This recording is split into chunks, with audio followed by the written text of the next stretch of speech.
राधे राधे, जय श्री कृष्णा, जय श्री राम। साथियों, आप सभी का हमारे चैनल त्योहारों के रंग पर बहुत बहुत स्वागत है। तो आज की इस वीडियो में हम अक्षय नवमी तिथि के बारे में बात करेंगे कि अक्षय नवमी या फिर इसे आंवला नवमी के नाम से भी जानते हैं। इसका शुभ मुहूर्त क्या रहने वाला है, इसकी शुभ तारीख क्या है, किस दिन यह व्रत रखा जाएगा। तो चलिए दोस्तों, वीडियो को पूरा अंत तक जरूर देखें। आज की वीडियो शुरू करते हैं। दृक पंचांग के अनुसार इस साल कार्तिक शुक्ल नवमी तिथि का शुभारंभ 9 नवंबर शनिवार को रात 10:45 से हो रहा है।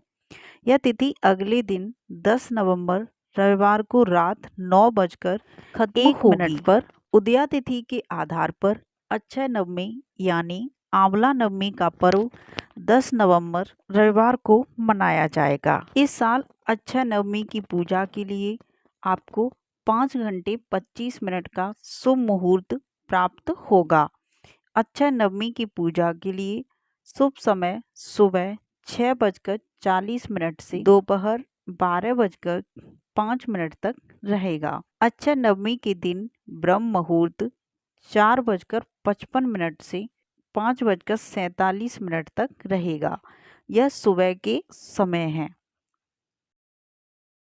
उस दिन का शुभ मुहूर्त यानी अभिजीत मुहूर्त दिन में 11:43 से दोपहर के 12:27 तक रहेगा। अब साथियों बताती हूँ कि जो 10 नवंबर को रवि योग बन रहा है वो कौन सा समय है। तो 10 नवंबर को अक्षय नवमी के दिन रवि योग बन रहा है। उस दिन रवि योग सुबह 10:59 से बन रहा है, जो अगले दिन 11 नवंबर को सुबह 6:41 तक रहेगा। नवमी को पूरे दिन ध्रुव योग है, जो देर रात 1:42 तक रहने वाला है। उसके बाद से व्याघात योग है। अक्षय नवमी को घनिष्ठा नक्षत्र सुबह में 10:59 तक है। फिर सतविसा नक्षत्र है, पूरे दिन पंचक रहेगा। साथियों, अब अक्षय नवमी या आंवला नवमी की पूजा विधि बताते हैं कि किस तरीके से इसकी पूजा करनी चाहिए। तो अक्षय नवमी की पूजा के समय शुभ मुहूर्त में आंवले के पेड़ के नीचे भगवान विष्णु की पूजा करें। भगवान विष्णु को आंवले का भोग लगाते हैं। इसके बाद आंवले की पेड़ की जड़ में जल और कच्चा दूध चढ़ाएं। उसके बाद पेड़ पर अक्षत, चंदन, फूल, फल आदि अर्पित करें। फिर रक्षा सूत्र या कच्चा सूत पेड़ में लपेटें। इसे कम से कम 8 बार, अधिक से अधिक 108 बार लपेटना है। पूजा खत्म होने के बाद परिवार के साथ आंवले के पेड़ के नीचे बैठकर खाना खाना चाहिए। धार्मिक मान्यताओं के अनुसार अक्षय नवमी के दिन आंवले के पेड़ से अमृत की बूंदें टपकती हैं, जो सेहत के लिए बहुत उत्तम मानी जाती हैं। इस वजह से लोग उस दिन आंवले के पेड़ के नीचे बैठते हैं और पूजा करते हैं। भगवान विष्णु की पूजा करने से कष्ट दूर होंगे और मनोकामनाएं पूरी होती हैं।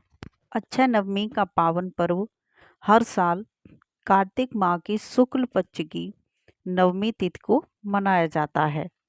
इस साल अक्षय नवमी के दिन रवि योग बन रहा है, पूरे दिन पंचंग रहेगा।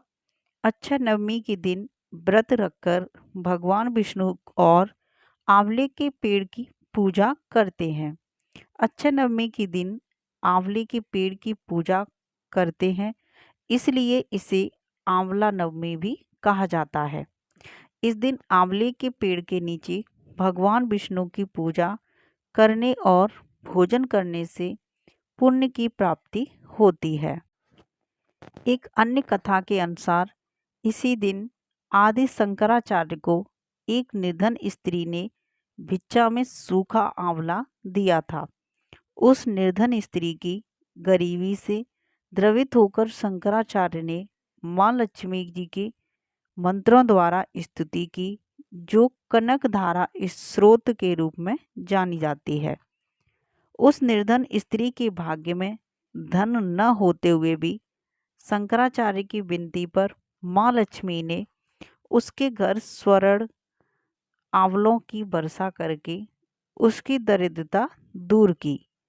इसी दिन भगवान विष्णु ने कूष्मांडा राक्षस का वध किया था। पद्य और स्कंद पुराण में वर्णन है कि आंवले की उत्पत्ति ब्रह्मा जी के आंसुओं से हुई थी, जबकि एक अन्य कथा के अनुसार समुद्र मंथन के समय अमृत कलश से पृथ्वी पर अमृत की बूंदें गिरने से आंवले की उत्पत्ति हुई और शिव के विष पान करते हुए जो बूंदें पृथ्वी पर गिरी, उससे भांग धतूरे की उत्पत्ति हुई। एक कथा है कि एक बार देवी लक्ष्मी पृथ्वी पर भ्रमण कर रही थीं।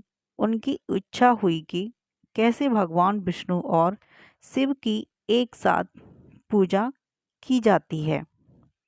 तभी उन्हें ध्यान आया कि विष्णु को तुलसी प्रिय है और शिव को बेल। इन दोनों के गुण एक साथ आंवले में हैं। लक्ष्मी ने आंवले के वृक्ष को विष्णु और शिव का प्रतीक मानकर उसकी पूजा अर्चना की। उनकी पूजा से प्रसन्न होकर विष्णु और शिव प्रकट हुए। माता लक्ष्मी ने आंवले के पेड़ के नीचे उन्हें भोजन कराया और उसके बाद स्वयं भोजन को प्रसाद के रूप में ग्रहण किया। उस दिन से ही यह तिथि आंवला नवमी के नाम से प्रसिद्ध हुई। ऐसी मान्यता है कि इस दिन आंवले के पेड़ की पूजा, आंवले से स्नान, आंवले को खाने और आंवले का दान करने से अच्छा पुण्य प्राप्त होता है।